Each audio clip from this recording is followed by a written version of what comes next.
You open this door with the key of reason. Beyond it is another dimension. A dimension of truth. A dimension of freedom. A dimension of joy. You're moving into the land of both the ideal and the real, of the possible and the actual. You've just crossed over into the Capitalist Corner. Where reason meets reality, welcome to the Capitalist Corner. Happy Monday, folks. Welcome to the Capitalist Corner. I'm your host, Mark Pellegrino, and also the chairman of the American Capitalist Party, along with my co-host and vice chair of the American Capitalist Party, Michael Leibowitz. What's up, Michael? How was your weekend? How was my weekend? Oh, my weekend was good. You know, I had an interesting experience. This happens to me frequently. Since the holidays have begun, my weight went way up. Well, not way up, like 6 pounds up. And I've been unable to really get it below 177. So I've been trying. And then yesterday was my niece's birthday party and I hadn't eaten dinner. So I said, you know what? Screw it. I'll start the diet tomorrow. So I had 3 pieces of pizza, a piece of cake, and 3 brownies. Before I got in the shower, I weighed myself and I'm down to 175.5. That's crazy. You never expect that. What's going on with your shows, Michael? You've got all these shows. Well, first of all, the fact that only Katie noticed that I shaved, it has me very upset. You did not. Oh, Deep or with Diego noted. You noticed though when I shave, the flubber pack comes into full force. Is that why you keep the chin beard going? Because you want to? No, part of it's just laziness. You know what I mean? Because doing this every day is a pain in the ass. But I did this because of my boss is getting sworn into the town council tonight. I want to attend the function and I want to look presentable. So I figured I'd shave. I feel better, honestly, when I'm shaved. I don't think I look better, but I feel better. I feel more presentable. I feel like I look younger, you know. I feel better when I'm unshaved. But like just a scruff, not like a neat. No, but scruff. You're a barbarian, Mark. I mean, let's be honest. You come out, you look at this. I mean, this is something else. What this? You've got the baseball jacket, the backward cap, the hair's a mess. It's not a baseball jacket. It's a jiu-jitsu jacket. Whatever it is, but you got this beard and now this. But either way, I've got a great episode. You know, Ayn Rand hated anybody with beards. She didn't trust them. Anyways, didn't Cameron have a beard? Didn't Cameron have a beard? I don't know. But what was I going to tell you now? I'm all screwed up. Oh, you got a great episode coming up. Yeah, share this episode, Mark, on X while I tell the story. Great episode of my series with Jim Valiant on using OPAR as self-improvement. We are on the chapter on objectivity. It is absolutely fantastic. I've got some great interviews coming up. I will have one with a guy who he's an epidemiologist who argues that the COVID lockdowns caused more harm than good. So I'm looking forward. I don't really have a strong opinion on it because I'm not an epidemiologist, but I am very interested in what he has to say. Plus, we've got this show on Friday. We've got Van Skin, the economist, coming on next Friday, not this Friday, but the next one. I've got another guest, the daughter of the guy in Alabama who has had his rights violated. Great. Yeah, I take care of everything. Yes, you do. You are it's true. It's true. I'm not going to deny. We got a super chat. What about Self-Made Soul? Did we talk about that? Look at that. $4.99 super chat from Kathy Cassio for 2 handsome guests or hosts. Thank you, Kathy. I appreciate it. Although in my case, without the beard, I think you might be fibbing a little because I can see Persephone's not really looking at me the same way. She's usually ogling me, and now she's not. Now she's looking at you skeptically. Yeah, she's a little down in the dumps. But Self-Made Soul, this last week we did an excellent episode on on Aristotle's psychology, and now we're going to do Plato's psychology on Saturday. That will be great. I'm hoping that I can get you to start doing more Patreons for this show on a regular basis. That would be good too. Persephone's saying yes, hell yes, hell yes. She's like swearing at you and everything right now. It's getting out of hand. Yeah, well, I think after the 15th, I will be doing quite a bit more. As everybody knows, my wife is here from Paris. We don't see each other for months and months and months and months and months. So we try to take as much time as we can with each other. And that usually means my normal schedule gets totally disrupted. Speaking of disrupted, I have to give our our disclaimer, we are not affiliated here. This show is not affiliated with the American Capitalist Party. If you want to know what the American Capitalist Party is all about, please go to americancapitalistparty.org and check out the policies.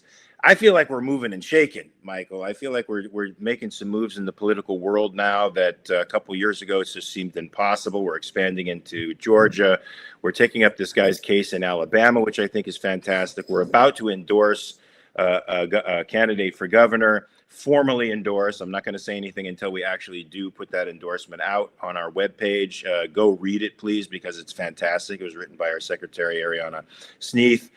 This candidate is fantastic. I think he will save New York from itself. So let's hope our endorsement can add something to the momentum of liberty in that state, which seems to be trying to devolve into socialism as we speak. And we're also going to potentially talk to somebody who's running under another ticket in another state, who is an awesome objectivist whose work I really love. Did you mention the endorsement of Larry Sharpe we're going to have coming out? I didn't say the name. I didn't say the name because I didn't know if there were any legal problems with just saying this endorsement. Oh, so I fucked up, basically. Yeah, well, it's okay. Okay, so now that the cat's out of the bag, we're endorsing Larry Sharpe. We have a letter of endorsement, folks, formally written out by the American Capitalist Party, explaining why we are endorsing somebody who tends to be libertarian and may even run under a Republican ticket, because he is the more principled liberty guy out there, and I think he'll push the needle only in that direction and not back in the direction that it's been going for the past 40 or 50 years. Can I tell you another hell freeze is over? We got another hell freeze is over today. What's that? I've agreed with another one of Dave Smith's posts. Well, like all of it or just part of it? This one, the other one, I had a qualifier, but I just put he's spot on. And then I realized there was one part that I would have disagreed with, and I didn't really care to fix it. But this one, he says, I'm so disappointed in the prominent right wingers supporting Trump's attack on Venezuela, including many who should know better. I'm sure in 20 years, they will be making excellent documentaries about how we were right and then mocking us as they support the next terrible thing. I think he's spot on again. Yeah, well, I guess that all depends on how things turn out in Venezuela. I mean, he's already saying there's going to be boots on the ground and they're going to be running the country. And he's hinting that we may be going after Colombia and Cuba and maybe Greenland. I'm confident right now. Also, I'm not a believer that you can sever value from virtue. He lied like hell before this whole thing, and we're going to get into that. So I'm confident right now saying it's a disaster. What follows. Not really. Let's talk about that, because certainly a lot of Venezuelans are happy about what's been going on, at least at home. The people they've been posting celebrating are usually somewhere else other than Venezuela. Well, that's the whole thing. They keep posting lies. They're like, look at people in Venezuela, and it's in Panama. It's in Miami. Yeah. So two stories that are dominating the news cycle today that we're going to be dealing with. One of them is the invasion of Venezuela and the unseating of Maduro and his wife and their transportation. Hold on one second. I forgot. Yes. Go ahead. No, I did not lose a bet. I'm trying to look more presentable, Jenna. That's why I've shaved. Thank you very much for the super chat, though. Was there a bet going on? Did we have a bet?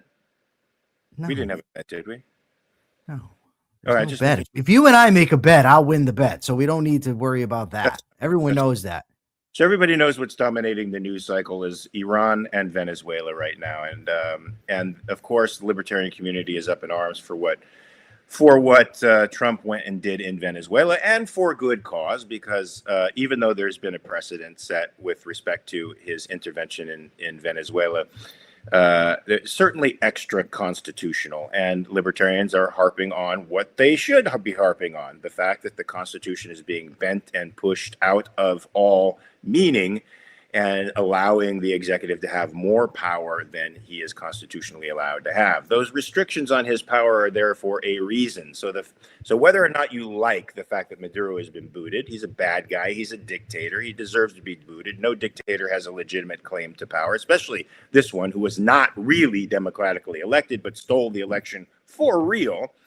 So he's completely illegitimate on every level. But the question is, should America go in and intervene, especially bypassing the checks and balances of the Constitution? Now, Michael, What do you say about this? I think I already I'm know. going to, okay. So for starters, look at Jim Valiant here. Out of context, all other things being equal, isn't it a good thing when a dictator falls? Well, Unfortunately, it's not out of context, and all other things are not equal. yeah, Jim. And Jim knows it. I suspect Jim's being a little sneaky here with this. Context matters. I'm not going to consider out of context. The bottom line is there's been many dictators that have fallen that have not been good for the United States. I mean, we could go back to Tsar Nicholas II. We could go to Chiang Kai-shek was not in America. The Kaiser in Germany was not in the interest of America. The Shah of Iran was not in the interest of America. Saddam Hussein falling was not in the interest of America. So just the fact that they are dictators does not mean it is good for the Americans that this happens. But it certainly Mark, depends on what the dictator is going to be replaced with. And at the moment, the entire apparatus of the Maduro regime is still in power. But even if that falls, it doesn't. Let's just look at something now. In objectivism, I'm going to take a little inside baseball. In objectivism, we don't hold that you can sever virtue from value. So if you get something from non-virtuous means, it can never be of value. Now, did you happen to read the 25-page indictment that I sent you? No, Michael, I can't read 25 pages in the 2 hours that I have to read. Okay. Sorry. Okay. Well, look at it this way. Let me ask you this, Mark. What were the reasons that have been given by Trump that we were going after the boats, that we're going after Venezuela? Before, well, there's been multiple reasons, but it was the exportation of fentanyl into the United States. Okay, that was a big one. It was that they're shipping fentanyl into the United States, and fentanyl's killing millions and millions of people, you know, all that shit, and that's why we had to do it. Now, experts have been saying, no, that's not true. Fentanyl doesn't come from Venezuela. Cocaine does, not fentanyl, right? He also said that they are sending people from their mental institutions, their prisons. They're sending gang members to America to terrorize Americans. Yes. 25-page indictment. You know what was not included in that indictment? A fucking word about fentanyl or a fucking word about sending terrorists over here to attack Americans. You know what was included? Shipment of cocaine and possession of machine guns outside the jurisdiction of the United States. Okay. Now, why people keep saying to me, well, so what? It was cocaine. It's still bad. Why? What difference does it make? And I'm going to tell you the difference it makes. There's a very specific reason he kept saying fentanyl, because fentanyl, first of all, it's inserted into other drugs and mixed with them, and it has a pretty high level of overdose. I Googled this morning how many people die on a yearly basis from cocaine alone, meaning not mixed with opioids, not mixed with fentanyl, not mixed with alcohol, from cocaine alone. Like 2,000. 2,000 people die from it. Not the epidemic of fentanyl. No, certainly not the justification for bombing another country, snatching up its leader, putting boots on the ground to stay there for a while. Certainly not a justification for bombing these boats.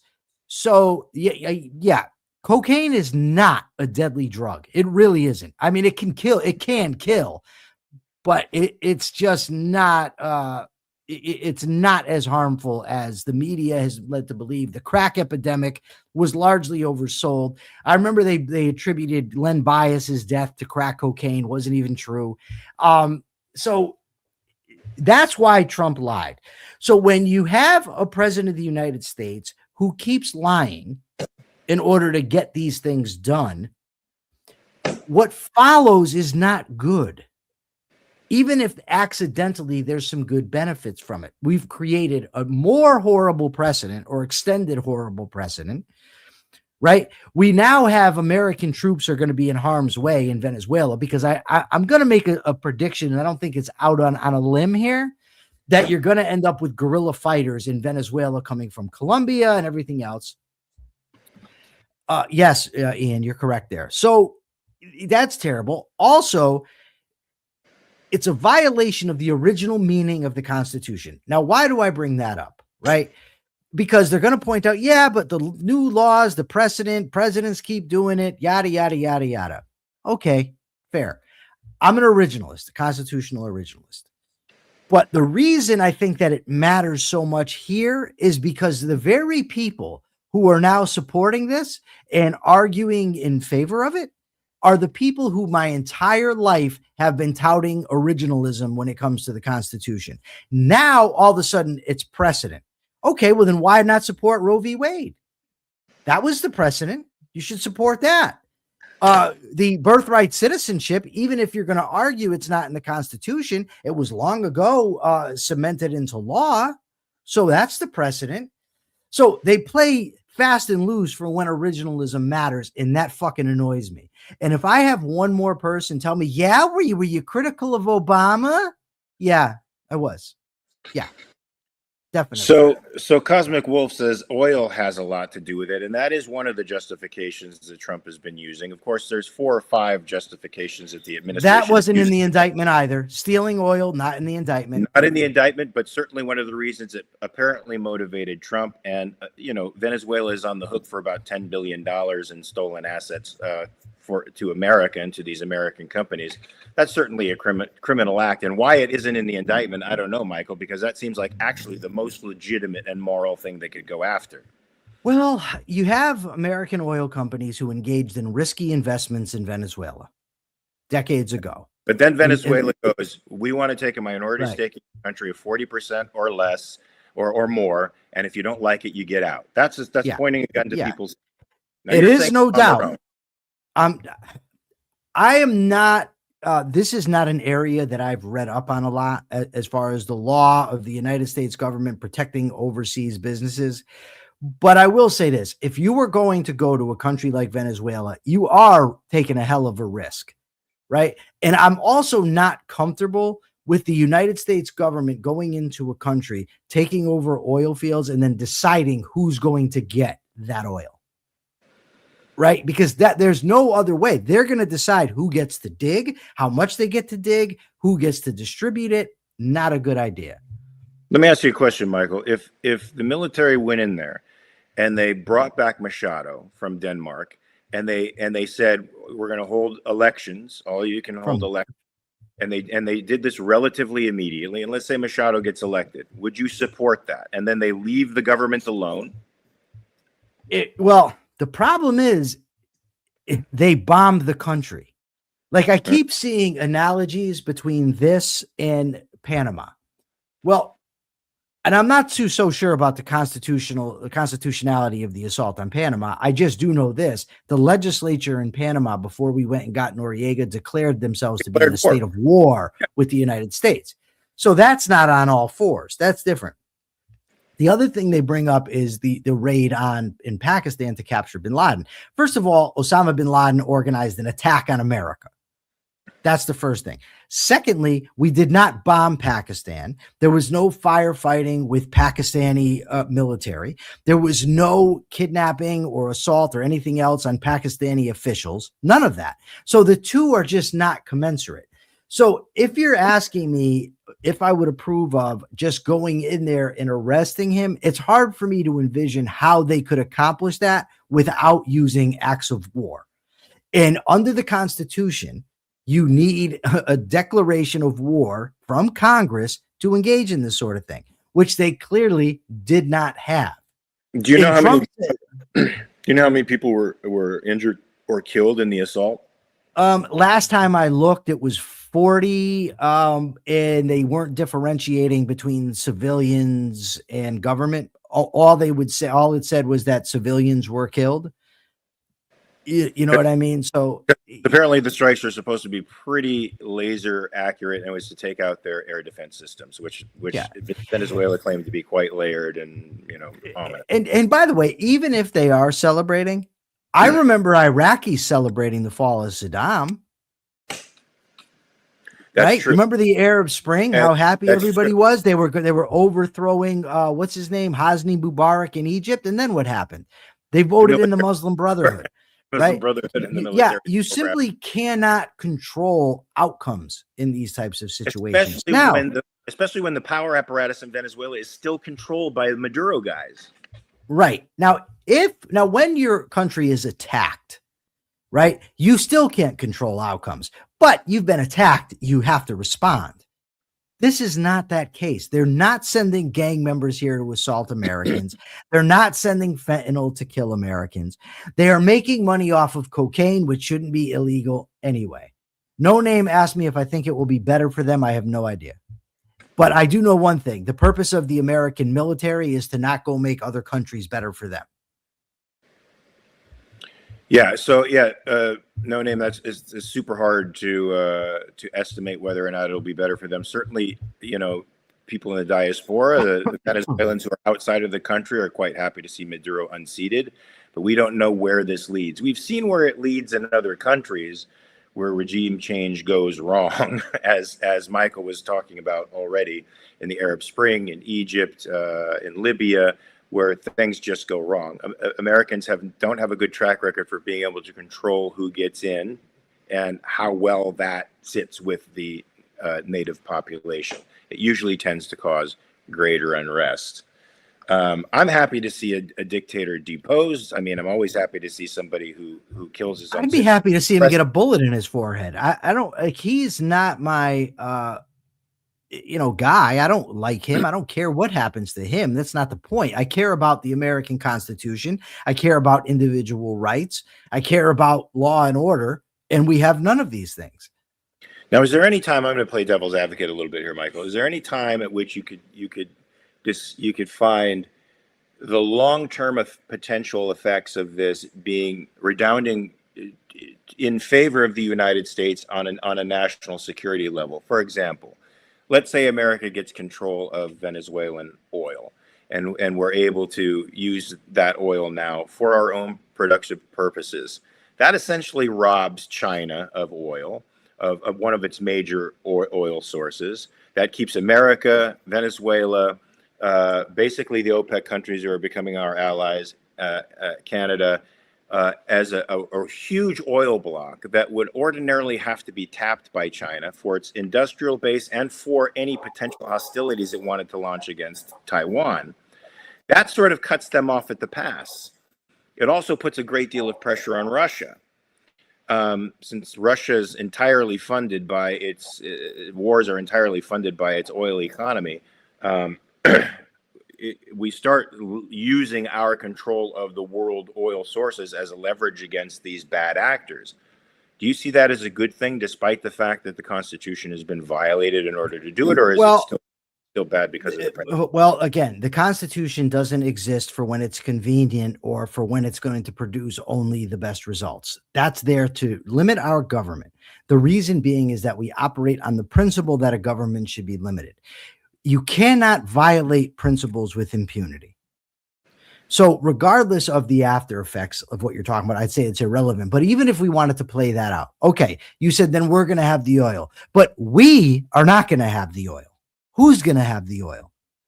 The American government. What's the American government going to do with the oil? Are they going to control it? Well, that's socialism. I think the idea is to probably open it up to free enterprise in American companies, which is still okay. So you're going to send American companies over there, and are they going to be protected? Who's going to protect them? Who's going to pay for them to be protected? And when those people get killed, then what's going to happen? Yeah, it does feel like a potential clusterfuck for sure. It is, and you just don't make decisions based on, well, it might be a good thing down the road.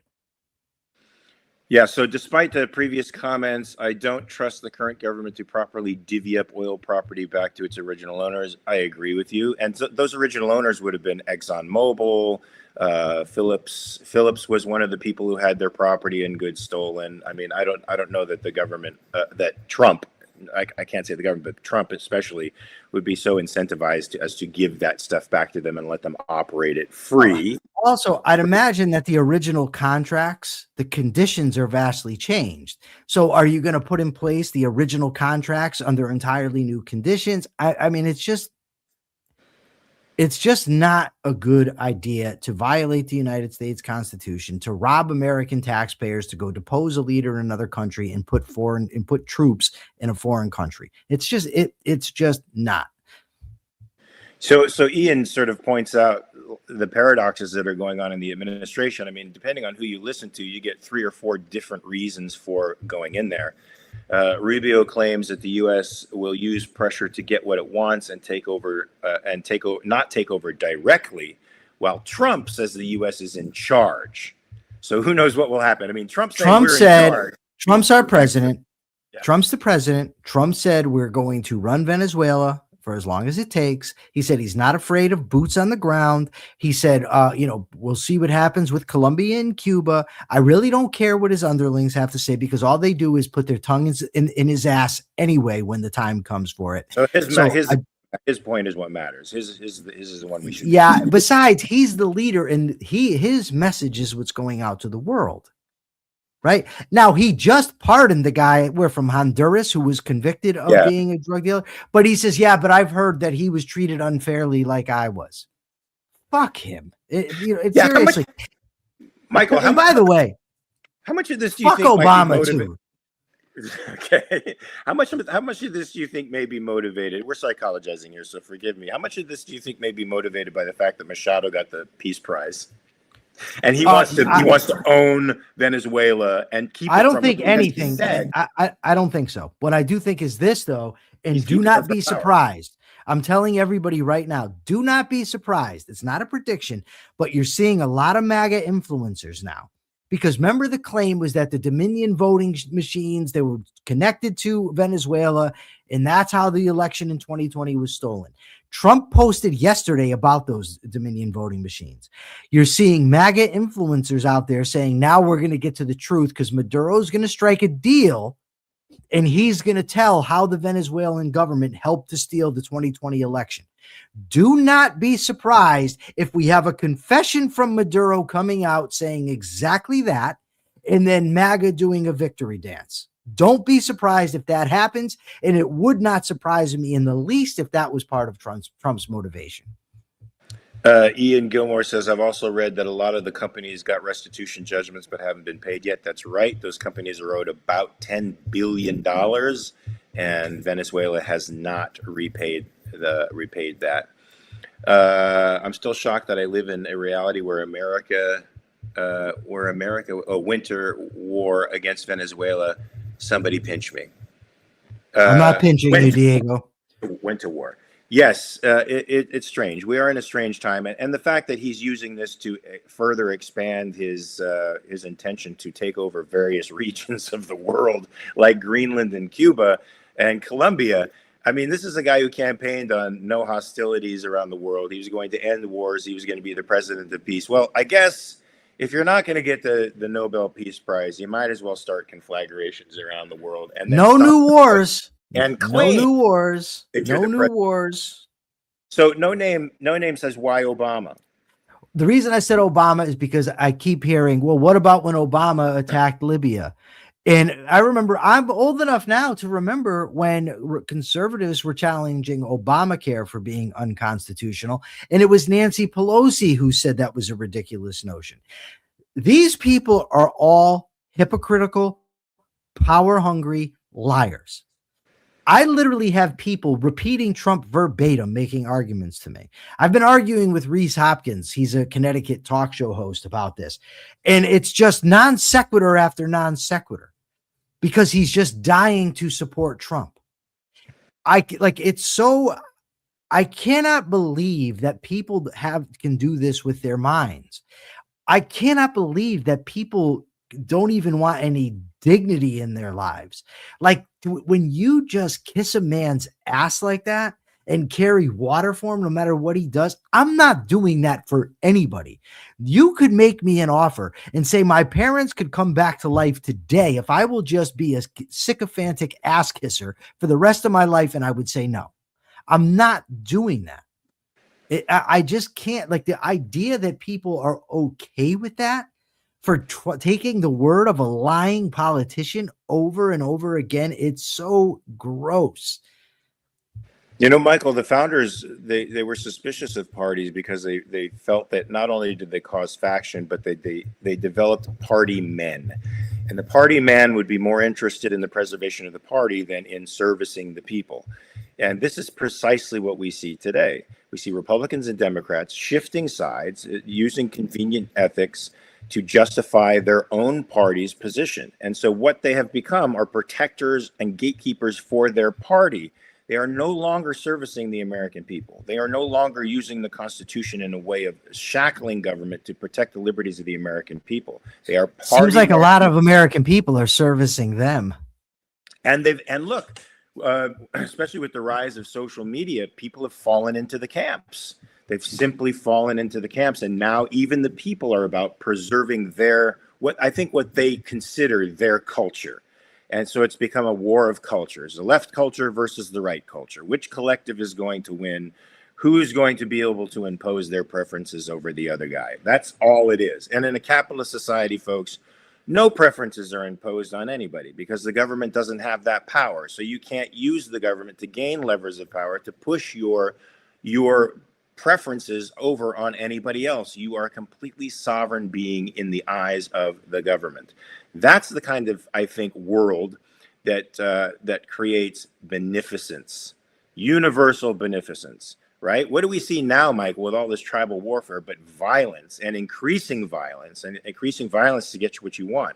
Capitalism is not about that. Capitalism is about exchange. Peaceful exchange. In the political world, it's about persuasion. If we can't persuade you of the validity of our ideas, then we can't persuade you. We can't put a gun to your head and force you to do what we want you to do, which is exactly what the left and the right want to have happen.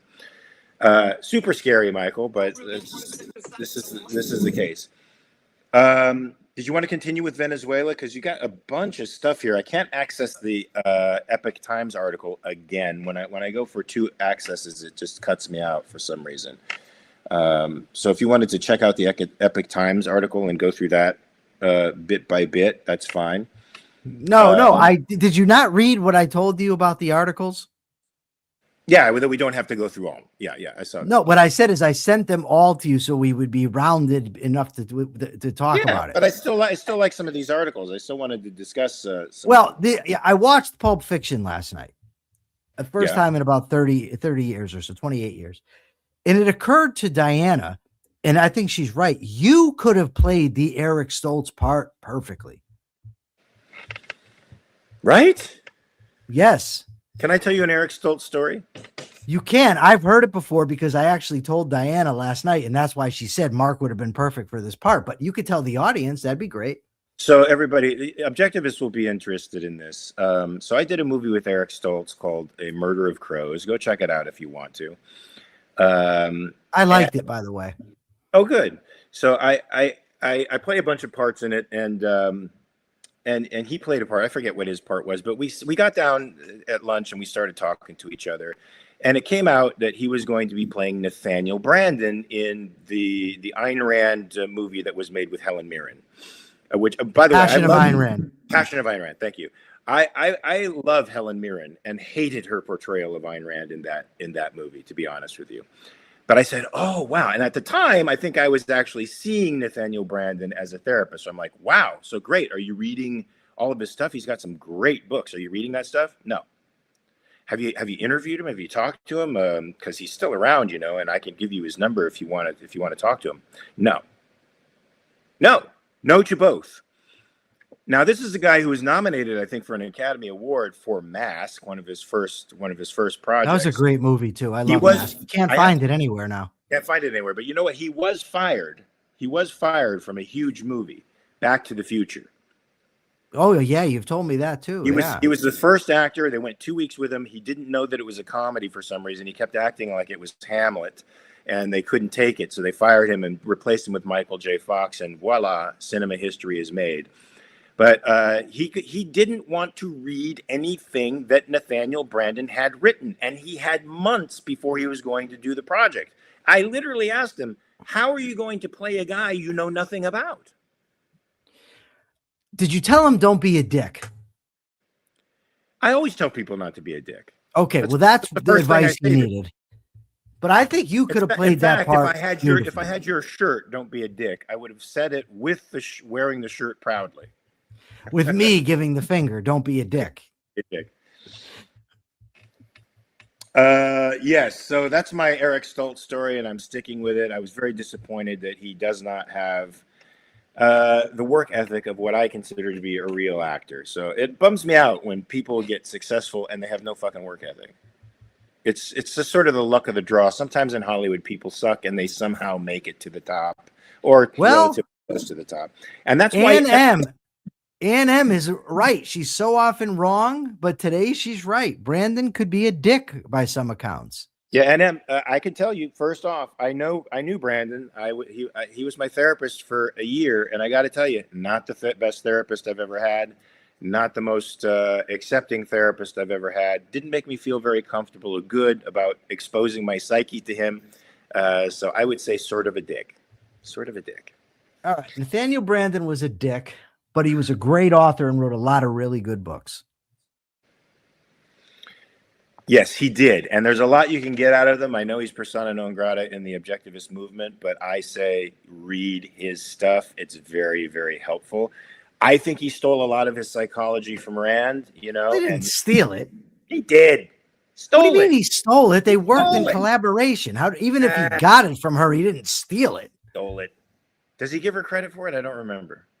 Yes. Does he give her credit for all of the psychological I don't know if every single time he uttered a sentence, he said, I give credit to Ayn Rand, but yes. You gotta. I don't know. You just gotta.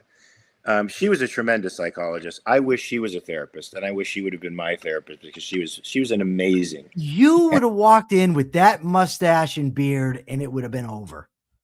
I would have walked in with this mustache and beard, and she would have gone, "Oh my Lord, Ragnar." No, she would have said. She would have said, "Young man, you think you look good?" I wish I had Jim Valiant. Jim Valiant says that when Listen, this isn't a fashion statement, Michael. I've been saying this every time you talk to me. You give me shit about my mustache. It's not a fashion statement. It's for work. But this isn't. Well, because I just want to grow my fucking beard out, but then I look. Yeah, I understand, and I'm just saying it's a little. I look like a Russian immigrant when I grow it all out. It's weird with this. I was thinking like a homeless guy, but we go with Russian. I told you I was sitting on the street with Frankie in Paris, right? I was sitting on the street with Frankie in Paris, and a guy came up to me and gave me €5. He just walked up to me and gave me €5. I'm like, "What's this for?" He's like, "Yeah, because you." I'm like, "What?" I was like, I didn't know how to take it. I looked like a homeless guy in the middle of the fucking street, I guess. Whatever. I would have taken the money and said thank you. I gave it back to him, dude. I said, no. I have a lot of money. That's like, so in prison, they have us watch this movie, right? About prison rape, which is a serious subject. That part's not funny, but the video is so ridiculous, right? They say, if you come back to your bedroom, to your cell, and there's a candy bar on your bed, the thing to do is take that candy bar out to the block and say, I do not accept this, and get rid of it.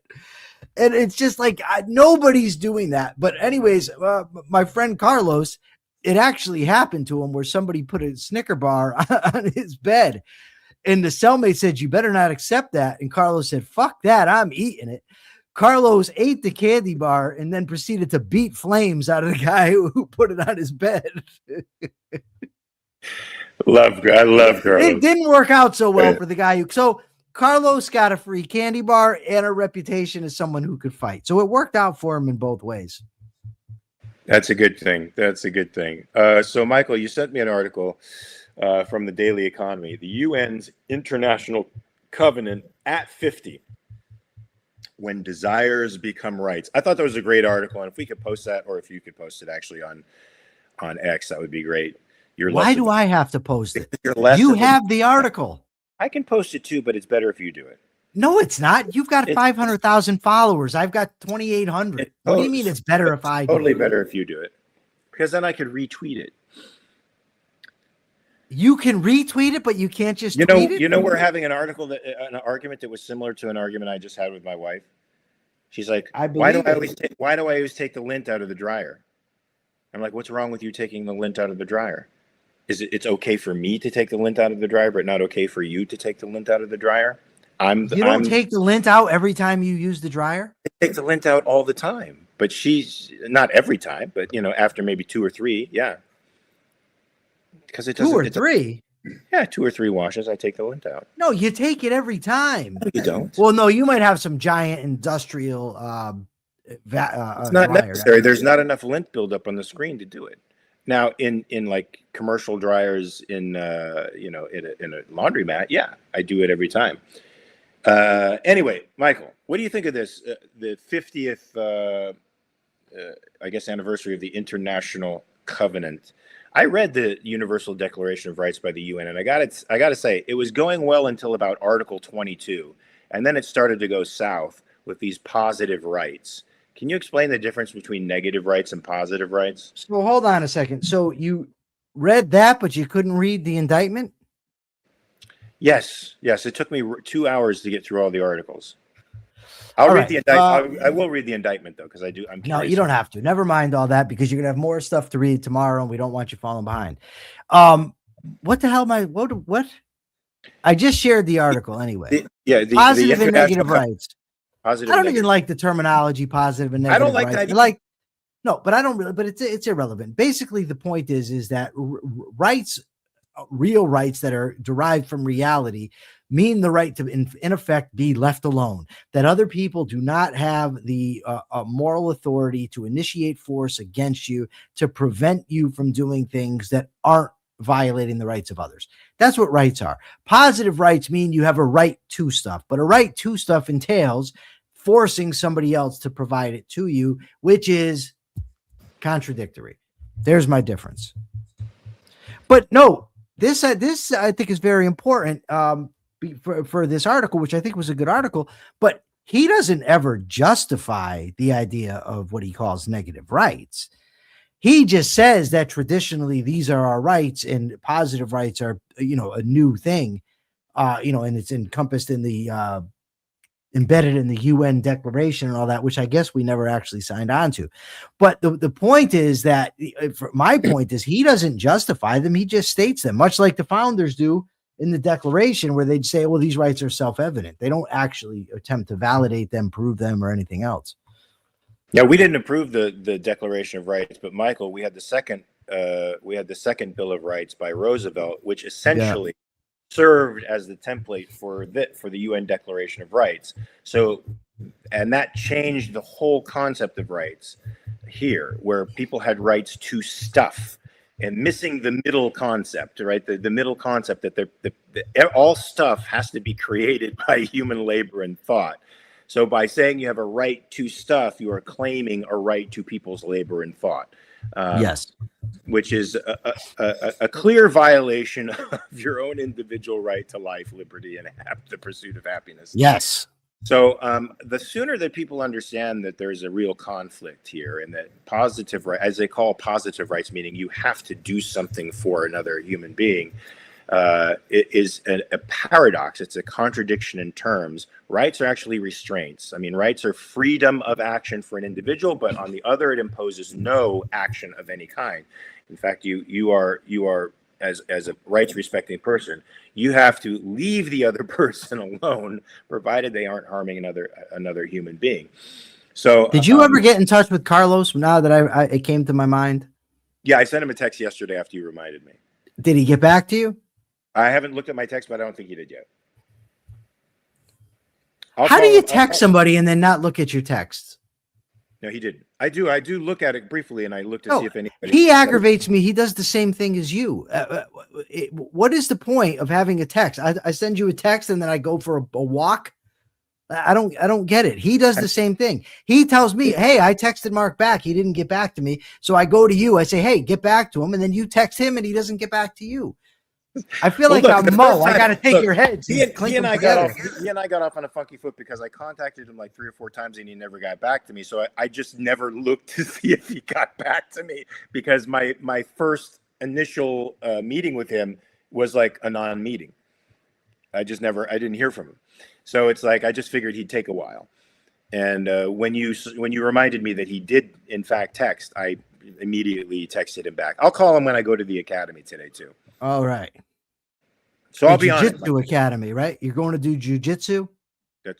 Yes, I'm going to attempt jujitsu today. How's your shoulder? It's not great. It's getting And better. yet you keep- is it getting better? Getting better at by degrees. Yeah. The good thing about being injured, Michael, when you're doing jiu-jitsu is you have that in mind. So you roll mindfully, and so it actually improves your technique if you're careful. And I got guys that I can roll with who, will only smash me a little bit. If I ask them to only smash me a little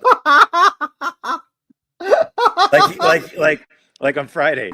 Friday, I was rolling with the number 2 grappler in the world. Oh God, Persephone. I'm always disappointing Persephone. I was rolling with the number 2 grappler in the world, man. He's a great, great guy from Australia. And yesterday he put that knee on belly, dude, and I had to remind him, dude, I have a popped rib. And immediately he eased up on me. Strapping gentleman? No, somebody you would never expect could kick your ass. Oh. Just a normal guy. Normal guy. All right. Yep. So yeah, Michael, we got to get clear on this rights thing, because the Universal Declaration of Rights and the International Covenant is full of shite, and yet it is the standard for most people when they're talking about rights. How do we as capitalists help people understand that people don't have rights to stuff? You don't have rights to be free from want. You don't have rights to jobs. You don't have rights to shelter. Okay. I hate the question you asked just then. Why? Because I can't get anybody to do anything ever. I can give them the argument. How can we help them see then? How can we help them? Well, we have to make. Well, first of all, we can understand them for ourselves. We could continue to make the arguments. We can suggest books and articles. They should read Ayn Rand's essay, Man's Rights. But if you just read Man's Rights, detached from the broader ethical theory, it's not going to really hit home. And ultimately, if you read the ethical theory detached from the epistemology, so what you really need is this. Yes. Look at it. That's Would you just well look at my worn. book? That is a well-worn book. Yeah, that's what you need. But beyond that, you could watch my series with Jim Valiant on The Rational Egoist on how to use OPAR for self-help. I think that's great. Everybody should turn into that. In fact, I'm going to start tuning into it too, so I can get my tutorial. Oh my Lord. I can do it while I'm driving, Michael. You know how many times you tell me you're going to tune in? I've been watching your shows and they're great. Oh, all right. Yeah, I've been tuning into Everyday Ethics, and I'm like, yeah, I need to hear this. I really hope you can come to New York sometime soon. Me too. Listen to Deeper with Diego says something, and this is because of you, Michael. This is almost exclusively because of you. He says there's not enough lint buildup because his servants do it for him. He never notices. I think that makes sense. No, that's legitimate. That's a legitimate take. Total lie. I want to tell these guys something. There's one person who cleans this house. Well, there's 2 people who clean this house. Every once in a while, I have our person come in to clean. Every once in a while. For the most part, I do it. I clean. I clean the toilets. I scrub the floors. I keep everything clean and neat. I do the laundry. I cook the meals for everybody here. I do the shopping for everybody here. I started. Diego, we just talked about an article, Diego. I want an apology. We just talked about the article about the UN. I cook all the meals. I do the most of the laundry. Once you say my person comes in, you lose. She only comes in when I just need somebody to completely clean the house properly because I'm not the best. Because you don't do it properly? I do it well, but not as good as she does. She's amazing. And how often does she come in? Probably once a month. Maybe a little extra. Maybe a little. I dust the bush. Yes, I do dust the bookshelves. I dust the bookshelves. I clean the toilets. I clean the countertops. I mop the floors. I vacuum and mop the floors. I clean the rugs that we have. Wait a second. If you have where's all this time? You are constantly saying you have time to do nothing, but you have the time to do all this. That's part of it. That's part of it because part of what I have to do. Well, dude, you're rich. Go hire someone to take care of that stuff. No, I don't want to waste my money like that. I can do it on my own. And when Frankie was alive, I took care of him completely and totally. And now I have an elderly cat that I'm taking care of. So, you gotta clean him up, make sure he's all medicated and happy before I start. Medicated. What do you give him? Well, he's on antibiotics right now because he had 4 teeth pulled. Ooh, okay. But you're not giving him like opiates. No opiates. No, he's pain free. I mean, he came out of it without feeling any pain. How about catnip? Oh, he gets catnip. Yeah. I have these little tunnels that he can run around in. We put catnip in it and he goes absolutely out of his mind. He's 14 years old though, so he's getting up there. But he's the last survivor of our clan of animals, and so I want it to last for a while. What does this say? I apologize, Mark. I didn't know he cleaned all 17 bathrooms. I don't have 17 bathrooms in his mansion while he's in a foreign country filming. I didn't know either, Diego. It's impressive. No, I do clean the entire house before I have a house sitter come in here who watches over our cat. A house sitter? Yes, who I have to pay. Dude, you've got a house sitter and a cleaning lady, and you're like, oh, I'm regular. Come on. All right, let's talk about Iran. Bomb, bomb, bomb, bomb, bomb, Iran. Bomb, bomb, bomb, bomb, bomb, bomb, Iran. This is why I'm getting a reputation. Can we just talk about what's happening in Iran right now? They're protesting. The protests are spreading. And by and large, I'm hopeful. That's all I'm going to say. I am hopeful too. I'm hopeful. And the son of a bitch there, Khamenei, I guess already has escape routes. He wants to get to Russia if things go south. You know, what interests me, Michael, is that, the Ayatollah issues all these fatwas against people, and he encourages Hezbollah, Islamic Jihad, Hamas to go martyr themselves for the cause. And yet this old smelly creep wants to run away to Russia, where he will be safe to live out the rest of his life. If he believes so strongly in his cause, Michael, why doesn't he strap a little suicide vest to himself and go out and become This is not a suggestion. This is a rhetorical question from our rhetorical question, folks, and it's not endorsed by the American Capitalist Party. But I'm curious to know why the guy who has been the source and inspiration for Islamic jihadist martyrs is not martyring himself for the cause. Yeah, well, I mean, it's the same thing, with a guy like, if you just switch it over and look at Trump, the guy who got how many deferments to avoid going to fight in a war. You know what I mean? But he wants to send people to fight in wars. It's the same dynamic. This is even worse, I would say, because this guy actually wants people to go blow themselves up. But fuck that guy. I don't know how he smells, but I'll go with that. Look at him. You see his eyebrows? What? Look at his eyebrows.